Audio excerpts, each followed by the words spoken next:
Qarang, buni turk qaynonam o'rgatgan. Shu kartoshkani olasiz, chiziqlar tortasiz o'rtasiga. Qo'ltiqdagi qorayib qolishi, tirsak qorayib qolishi, ba'zi kishilarda shu oyog'ida ham qorayib qolishlar kuzatiladi. Ko'rsangiz kerak, o'zi qop-qora bo'lib turadi. Limonni kesasiz. Bizga ozgina limon kerak bo'ladi. Qahvangizni olasiz. Hozir dilimlar otdim. Pichoq bilan kesib olasiz. Ozgina qahvangizni qo'yasiz. Qo'ydik. Endi limoningizni qo'yasiz. Bijillab ko'pirishni boshlaydi hozir. Mana. Limoningizni qo'ydingizmi? Endi qoraygan joyingizga, masalan, qo'ltiqdagi bo'lar ko'p ayollarda uyalar-ku, tizzalarga ishqalaysiz shuni. Ko'rdingizmi? Keyin yuvib tashlaysiz 2 minutdan keyin. Sizni ham ovqat qilayotgan gazingiz qarang, menikiga o'xshab qolgan bo'lsa, bitta billuri olasiz, pishillatib sepasiz. 2 minutdan keyin bitta artib olsangiz, xuddi yangidek bo'lib qoladi.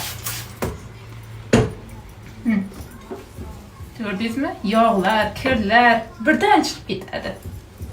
Qarang, buchi qo'lingizga zarar bermaydi-da. Ham oshxonani hamma joyda ishlatsangiz bo'ladi. Qarang, qanday top-toza bo'ldi.